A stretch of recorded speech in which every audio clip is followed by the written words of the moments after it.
오늘은 마태복음 5장 21절에서 26절을 보겠습니다. 노하지 말라.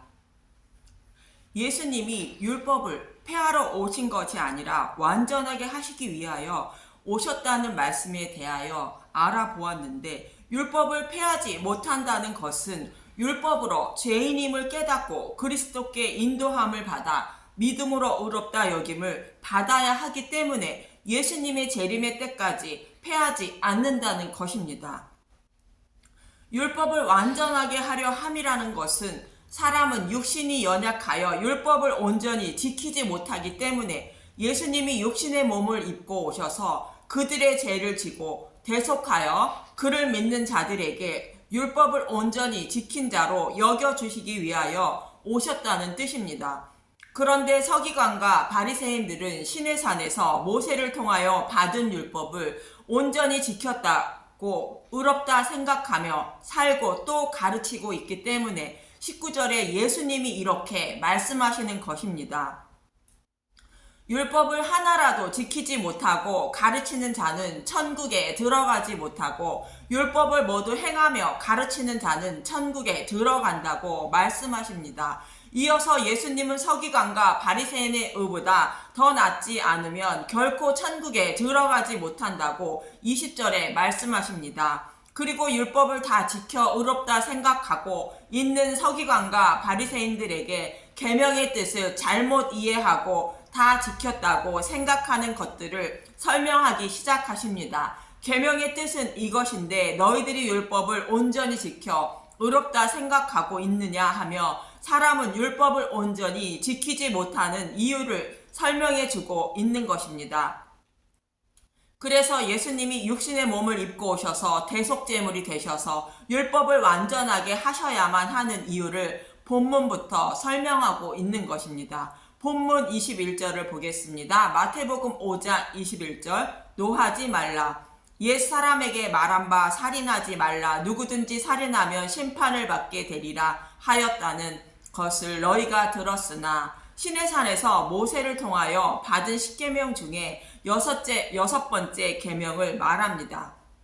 출애굽기 20장 13절에 살인하지 말라.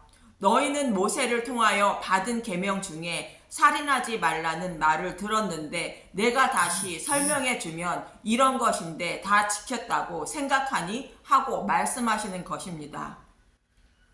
본문 22절을 보겠습니다. 마태복음 5장 22절 나는 너희에게 이르노니 형제에게 노하는 자마다 심판을 받게 되고 형제를 대하여 나가라 하는 자는 공회에 잡혀가게 되고 미련한 놈이라 하는 자는 지옥불에 들어가게 되리라.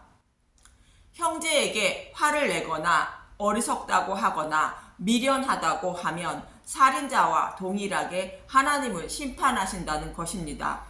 그런 사람은 예물을 제단 앞에 두고 형제와 화목하게 한 후에 예물을 드려야 한다는 것입니다. 마태복음 5장 23절 그러므로 예물을 제단에 드리려다가 거기서 내 형제에게 원망들을 만한 일이 있는 것이 생각나거든. 마태복음 5장 24절 예물을 제단 앞에 두고 먼저 가서 형제와 화목하고 그 후에 와서 예물을 드리라. 하나님은 형제와 화목하지 못한 사람이 드리는 예배는 받지 않으신다는 뜻입니다. 그는 살인자인 죄인이기 때문이라는 것입니다. 예수님은 서기관과 바리새인들이 자신들은 살인하지 않았기 때문에 의롭다 생각하는데 그들은 형제를 미워하는 살인자이기 때문에 그들의 예배를 받지 않으신다는 것입니다. 이 말씀은 죄가 하나라도 있다면 하나님은 예배를 받지 않으신다는 것을 예를 들어 말씀하고 있는 것입니까?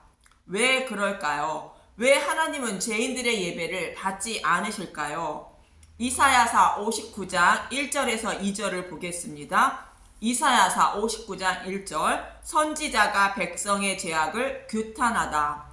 여호와의 손이 짧아 구원하지 못하심도 아니요 귀가 둔하여 듣지 못하심도 아니라. 이사야 59장 2절 오직 너희 죄악이 너희와 너희 하나님 사이를 갈라놓았고 너희 죄가 그의 얼굴을 가리어서 너희에게 듣지 않으시게 함이니라. 하나님이 듣지도 못하시고 구원하지도 못하시는 이유가 오직 내 자신의 죄 때문이라는 것입니다. 형제와 화목하지 못한 상태로 예배를 드리면 하나님은 그 죄가 해결되지 않았기 때문에 예배를 받지 못한다는 것을 예를 들어 설명하신 것입니다. 그럼 언제부터 인류가 하나님과 화목하지 못하고 예배를 드려도 받지 못하시게 되었을까요?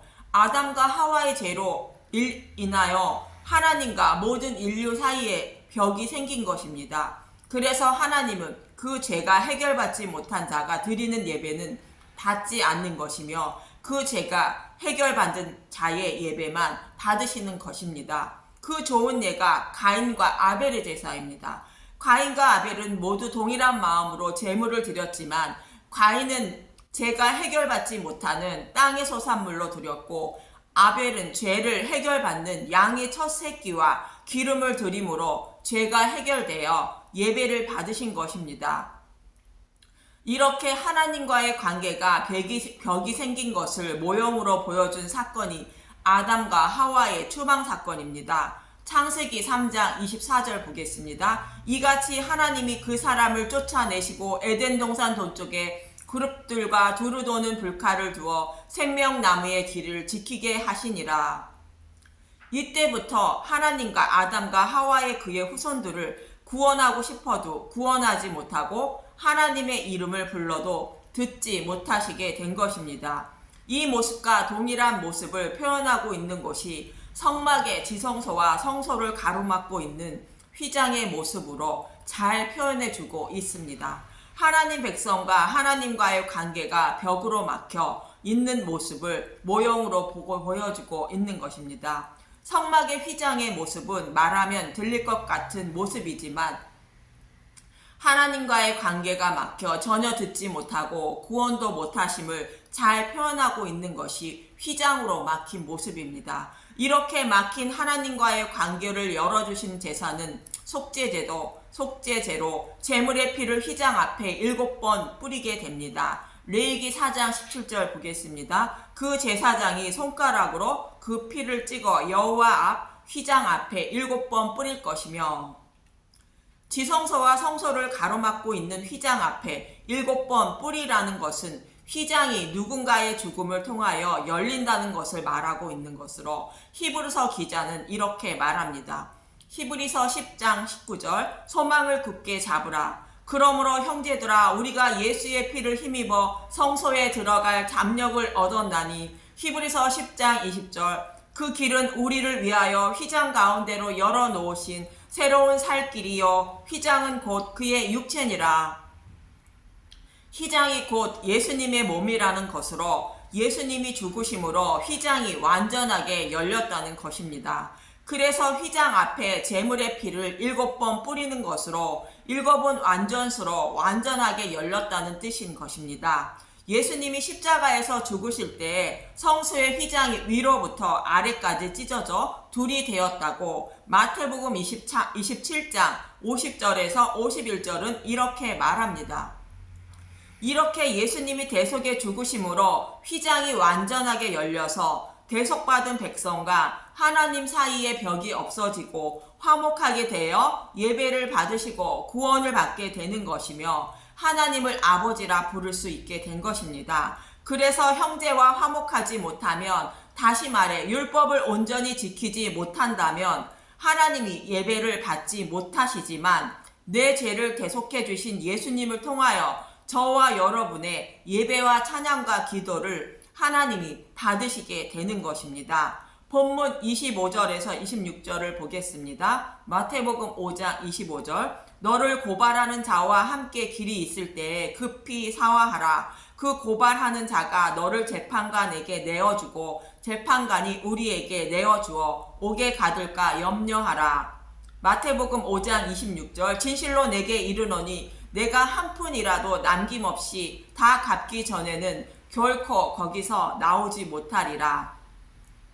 한 푼이라도 남김없이 다 갚는다는 것은 차용한 돈을 갚는 것이 아니라 죄를 범한 것을 고발하는 자와 사이좋게 풀어서 재판관에게 하나라도 고발하지 않게 하라는 뜻입니다.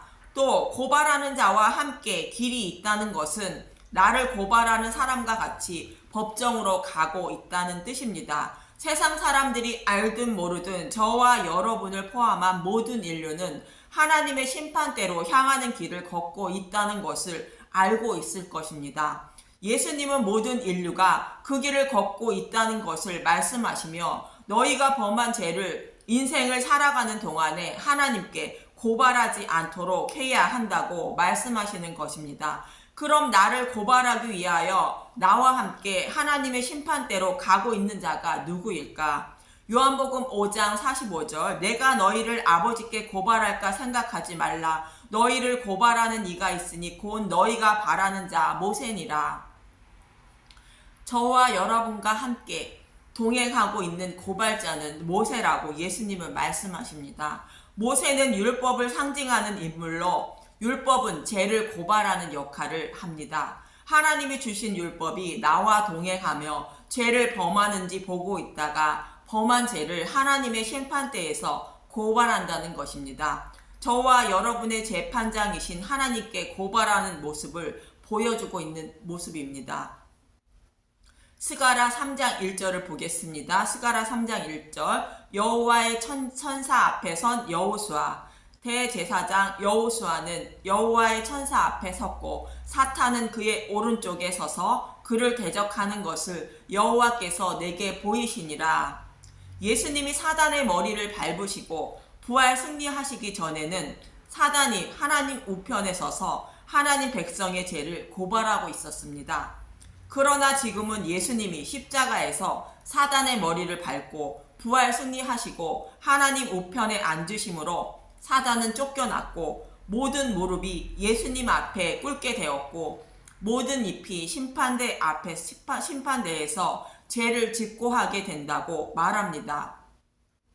로마서 14장 10절에서 12절을 보면 로마서 14장 10절 내가 어찌하여 내 형제를 비판하느냐 어찌하여 내 형제를 업신 여기느냐 우리가 다 하나님의 심판대 앞에 서리라. 로마서 14장 11절 기록되었을 때 주께서 이르시되 내가 살았노니 모든 무릎이 내게 꿇을 것이요 모든 혀가 하나님께 자백하리라 하였느니라. 로마서 14장 12절 이러므로 우리 각 사람이 자기 일을 하나님께 짓고 하리라. 하나님의 심판대에 가면 믿음의 백성은 혀가 스스로 예수님을 찬양하며 주님이라 부르게 되고 예수님을 믿지 않는 죄인들은 자신들이 범한 죄를 스스로 짓고 하게 된다는 것입니다. 저와 여러분의 고발자는 내 안에 있는 양심인 내 자신이라는 것입니다. 그럼 어떻게 내가 범한 죄를 짓고 하지 못하게 고발자와 사이좋게 할 수 있을까?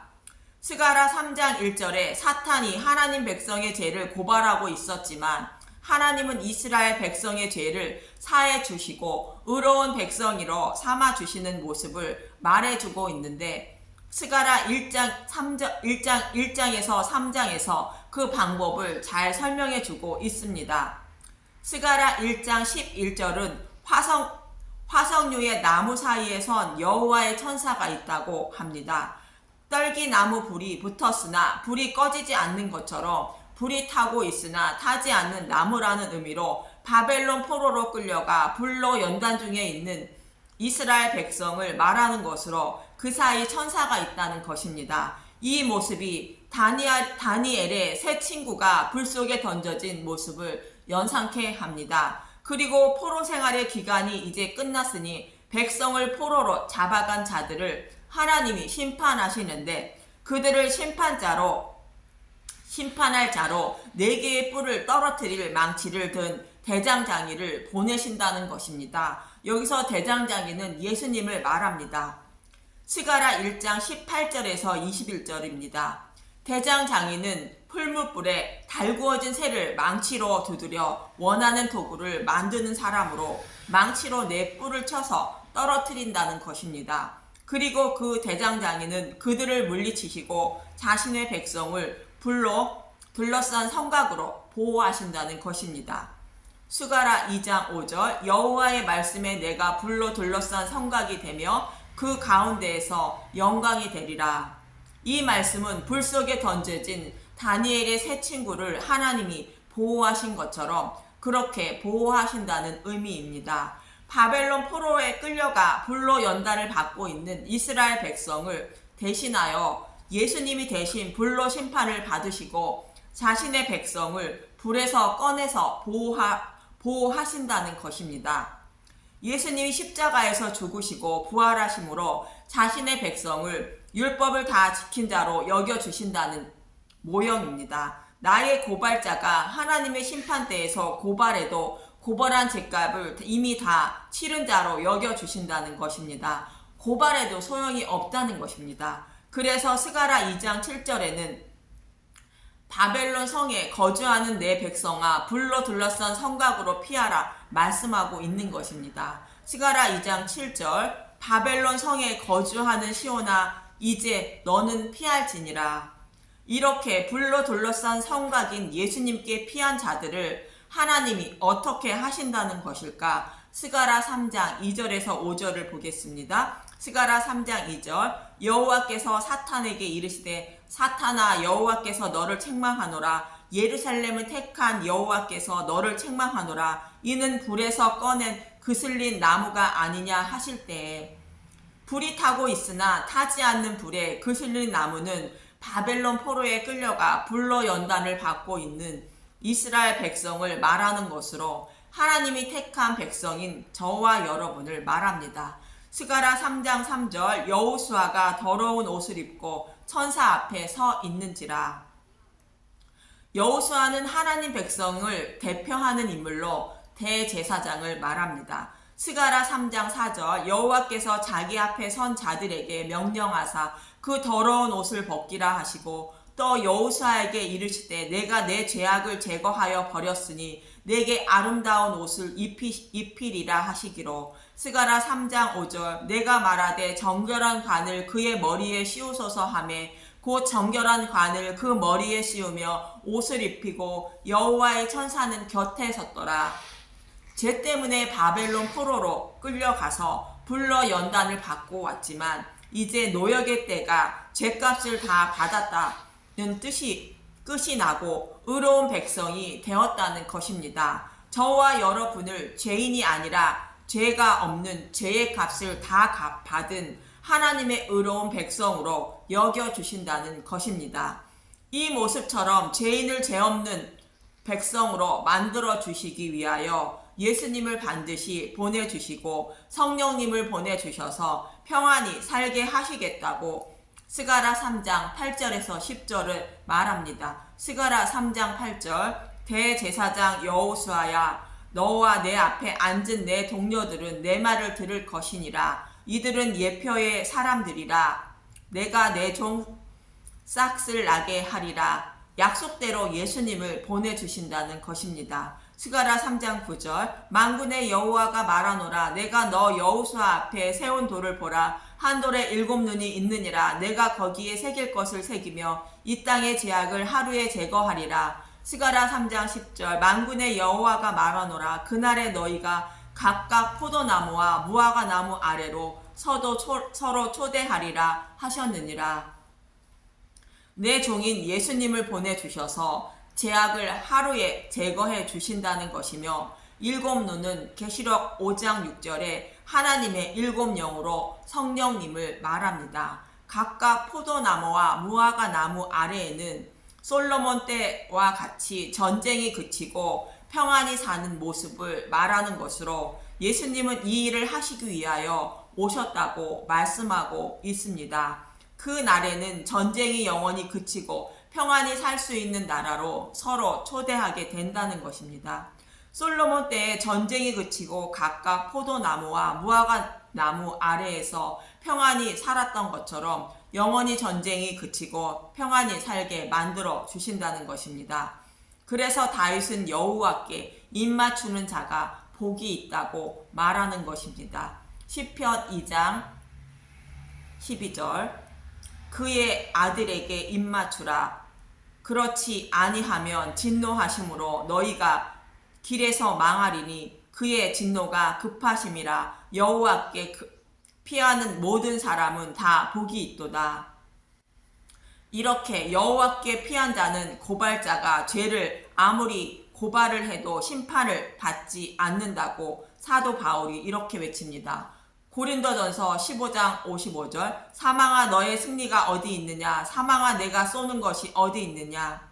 고린도전서 15장 56절 사망이 쏘는 것은 죄여 죄의 권능은 율법이니라. 죄와 사망이 나를 죽이려고 쏜다고 해도 나는 결코 사망에 이르지 않는다는 것입니다. 고발자가 하나님께 아무리 고발을 해도 나는 죄값을 이미 받았기 때문에 처벌을 받지 않는다는 것입니다. 심판을 받지 않는다는 것입니다. 이렇게 저와 여러분은 육신이 연약하여 죄를 범하지 않을 수 없기 때문에 죄와 함께 하나님의 심판대를 향하여 가고 있고 하나님의 심판대에 서게 되면 내 혀가 스스로 죄를 짓고 하게 되어 지옥에 들어가는 심판에서 벗어나지 못하게 되지만 이러한 저와 여러분의 모습을 잘 아시고 계시는 하나님은 약속대로 불로 둘러싼 성곽으로 보호하여 주시기 위하여 예수님을 보내주셨고 저와 여러분이 예수님께 피하면 죄를 사함 받을 수 있는 복된 길이 열리게 되는 것입니다.